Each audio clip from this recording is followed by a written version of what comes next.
Hey, welcome back, guys, because they're doing well. So a topic of discussion on Discord today, and it's been also mentioned in some YouTube comments recently, has been the fact that Grayscale, when they, in their application to convert GBTC to a spot Bitcoin ETF, they have extremely high fees in comparison to any other applicant that's out there. And it's really irritating me. And, so here's the deal. Like, Grayscale is charging a 1.5% fee for their GBTC ETF, right? That's really high. Here, they've got, all the other applicants are way lower than that. Fidelity is at 0.39%. 0.39%, I think. I think that's a number off the top of my head here. I think it's 0.39%. So way lower. And Fidelity has a big brand name. Like, they're well known in the financial industry. They're gonna, no doubt, attract a lot of people into their ETF. I think their ticker symbol is FBTC, unless it's changed since they initially filed. But that's way lower than Grayscale. Okay, then Van Eck, which has a ticker symbol of HODL, HODL, they've got an expense of 0.25%. 0.25%. So way lower than Grayscale. And this really annoys me. And, so let me back up here. I was excited about Grayscale getting the GBTC trust converted to a spot Bitcoin ETF, because I was like, okay, well, what's going to happen is people are going to be like, yeah, let's pile into GBTC, and then let's take a look around and see what else Grayscale has to offer, like LTCN, BCHG, GXLM, all the other trusts, right? And that hopefully would have brought more eyes and more investors and more money to those trusts, which means we would have had a really good bull run, I think, in comparison to last run.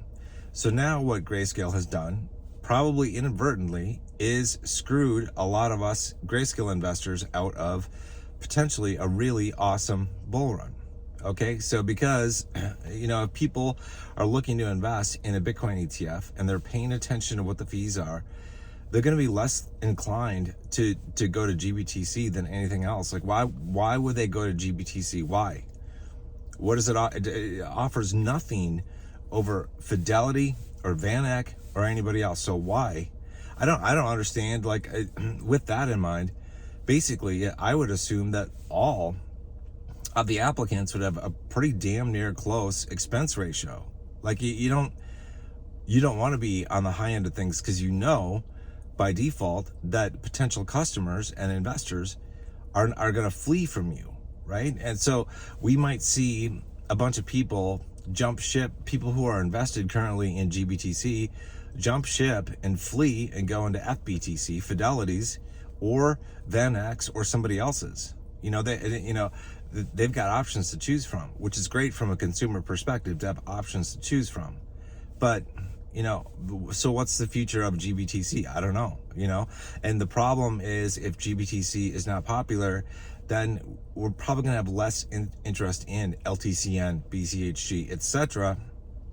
by outside investors who haven't gotten in yet, because they could get a bad taste in their mouth from high Grayscale fees from the Bitcoin ETF and not be willing to look and see what else is available. Now, there will still be some that take a look, because there will be some people that get into, BlackRock's ETF, Van Eck, Fidelity, the different ETFs that are out there, and they're going to be like, okay, this is cool. What else can I get into for other cryptos? And the only options on the market basically are the Grayscale trust for Ethereum, Litecoin, Bitcoin Cash, Stellar Lumens, etc. So that'll still, benefit us. But I think, like, maximum benefit that we could have had has been lost because of Grayscale having high fees, extremely high fees, not just the highest fees, like way higher fees. I mean, the next highest, under Grayscale is, I think, Fidelity. I can't remember the whole list. I think it is Fidelity is like 0.39. A lot of them were like 0.25% or something like that. Check Discord, join Discord if you aren't already, and you'll find it there, either under the Grayscale channel or the cryptocurrency channel. Somebody posted an image with with all the rates and stuff, but it's irritating. It's irritating. Like, Grayscale, I don't know why the hell they did this. Like, I don't know why. I mean, I mean, even yield max, is 0.99%. It's not 1.5%. It's like, why is it 1.5% for Grayscale? That's really high, especially when the other guys are coming in far below that. I mean, if Fidelity's like 0.39, if Fidelity's in the second number spot, that's like, it's like, it's a lot less than a 1.5% fee. So I don't know. It irritates me, and I feel like it's going to turn people off to Grayscale Trust in general. And, it's going to turn people off. And that's not a good thing for us Grayscale investors at all. And if you're an investor in GBTC, it might be time to jump ship. I don't know. I mean, because the advantage you have in a trust when it's not an ETF is that you potentially can make more than native cryptocurrencies with the premiums. But with the ETFs, when GBTC is converted to an ETF, there is no such thing, right? Everybody's trading at spot price.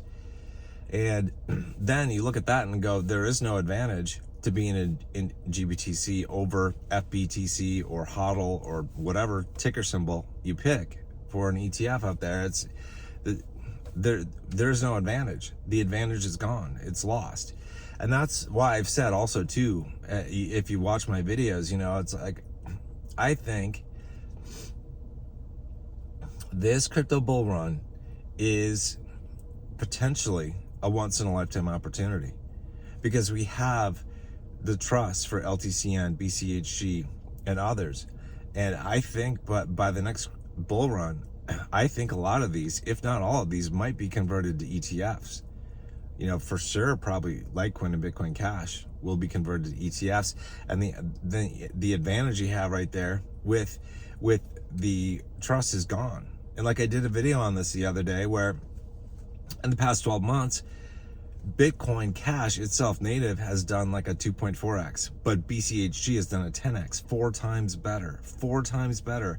And that advantage will be gone next bull run. And maybe they'll have trusts that aren't ETFs, for other cryptos in the next bull run that, and I'll be watching, I'll be seeing what there is. Cause it's like, I know what you can do with the premium spread. It's like, if you buy at a discount and sell at a high premium, you're golden. Like, you do really well. But if they don't have trusts in the next bull run, man, this is it. This is the bull run. It is, potentially the last great one to get in with the best opportunity. And this is also why it irritates me why GBTC has such a high fee, because it turns people off to the name Grayscale. And some people are going to get turned off and not want to look into LTCN or BCHG or GXLM or whatever.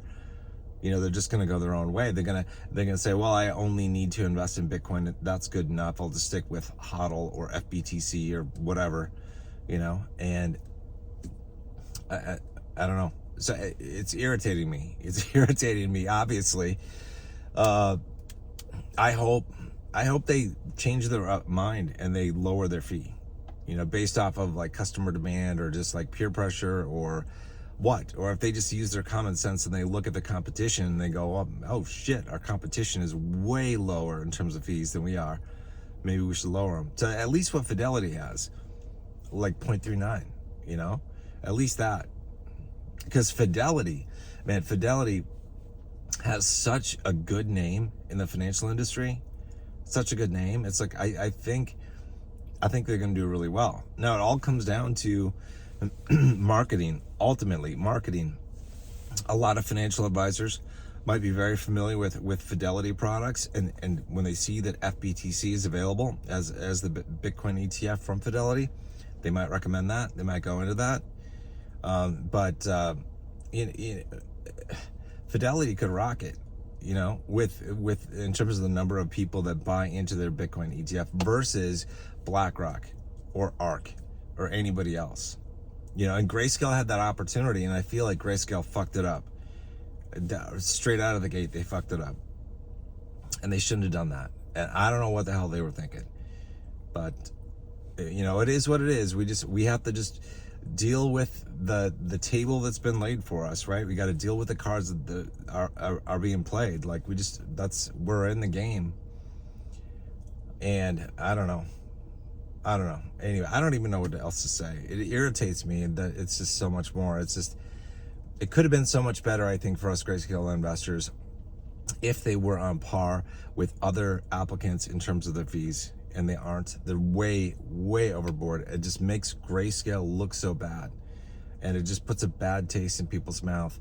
And I think it's going to negatively affect a lot of people about wanting to get into LTCN, BCHG, and things like that. And we want people to get in to these funds. We want people to put their money in.